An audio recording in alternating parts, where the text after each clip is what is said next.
तो हेलो दोस्तों, स्वागत है आपका हमारे यूट्यूब चैनल पर।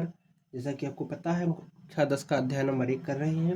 हमने पिछले वीडियो में प्रश्न क्रमांक 1 से लेके 5 तक को सॉल्व कर लिया था।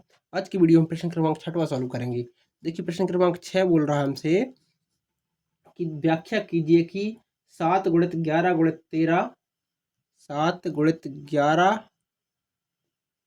गुणित 13 प्लस 13 और एक संख्या दी है क्या, और 7 गुणित 6 गुणित 5 गुणित 4 गुणित 3 गुणित 2 गुणित 1 प्लस 5 भाज्य संख्याएं हैं। भाज्य संख्याएं हैं। अब देखिए, इसको कैसे सॉल्व करेंगे। हम देखते हैं कि भाई देखो, अगर कोई संख्या भाज्य है तो मतलब उसकी अभाज्य गुणनखंड निकल सकते हैं। अभाज्य गुणनखंड में जितनी संख्या रहती हैं सारी संख्याएं गुणा में है। अगर इसकी जित संख्या यहाँ पे बीच में एक प्लस दिखाई दे रहा है हमको, ठीक है, अगर ये प्लस हट जाए यहाँ से, पूरी संख्या गुणा में आ जाए, तो इस बोल सकते हैं संख्या जो बनेगी वो भाज्य संख्या रहेगी। देखिए सॉल्व कैसे करेंगे हम। सॉल्व पहला लिखा 7 गुणित 11 गुणित 13। तो देखो, हम जानते हैं कि भाज्य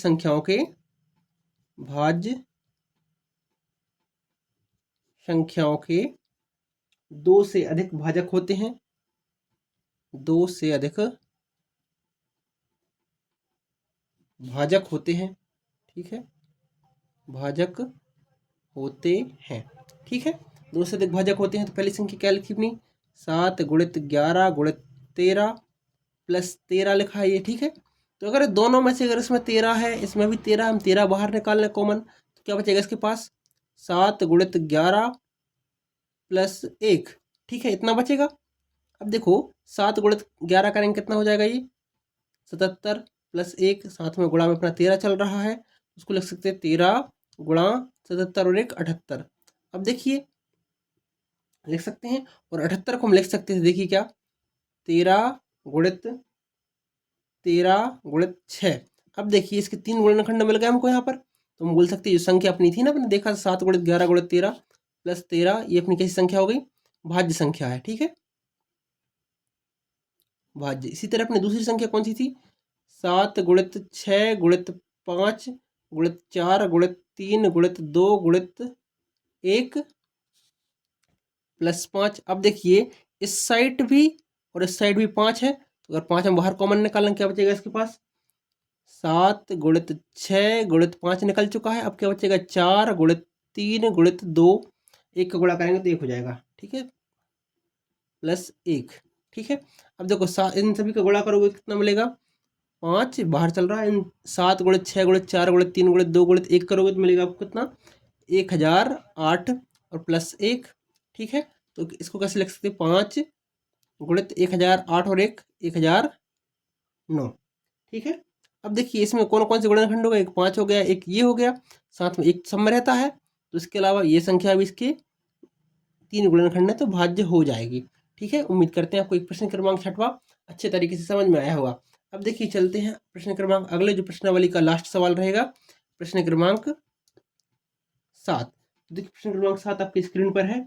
जब किसी खेल के मैदान के चारों ओर एक वृत्ताकार पथ है, इस मैदान को एक चक्कर लगाने में सोनिया को 18 मिनट लगते हैं, जबकि इसी मैदान के एक चक्कर लगाने को रवि को 12 मिनट लगते हैं। मान लीजिए कि वे दोनों एक ही स्थान पर एक ही समय पर चलना प्रारंभ करके एक ही दिशा में चलते हैं, कितने समय बाद वे पुनः प्रारंभ के स्थान पर मिलेंगे। तो देखिए जब ऐसी कंडीशन बने तो हमको क्या करना रहता है कि देखो, अगर कोई गोलाकार मैदान है, दो व्यक्ति दौड़ रहे हैं, इनकी स्पीड तो अलग अलग रहेगी, हमको पता करना है कि पुनः इसी स्थान पर वापस कब आएंगे। तो जो इनकी स्पीड रहेगी ना, वो कितने मिनट में, अगर कोई व्यक्ति 18 मिनट में चक्कर लगा रहा है, कोई व्यक्ति 12 मिनट में चक्कर लगा रहा है, यानी कि टाइम इनको अलग अलग लग रहा है, तो इन्हें इनकी स्पीड भी क्या रहेगी, अलग अलग रहेगी। तो हमको बताना है कितने समय बाद वे पुनः उसी स्थान पर मिलेंगे।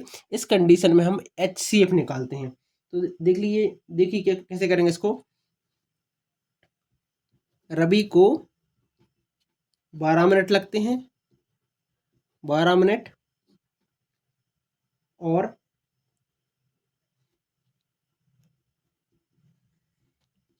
सोनिया को 18 मिनट लगते हैं, सोनिया को 18 मिनट लगते हैं। वे एक समय बाद मिनट लगते हैं, वे वापस दोनों अपने प्रारंभिक स्थान पर होंगे। वह समय इसका और जब दोनों प्रारंभिक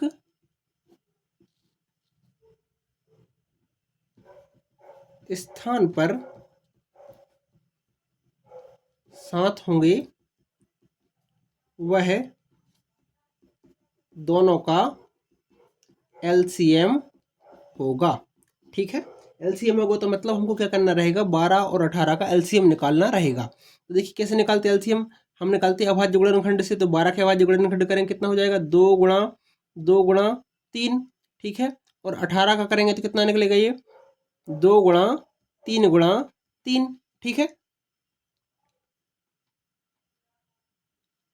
तो इनका एलसीएम कैसे निकालेंगे, एलसीएम में देखो 12 को लिख सकते थे हम कितना, 2 की घात 2 गुणा 3, और 18 को लिख सकते हैं कितना, 2 गुणा 3 की घात 2।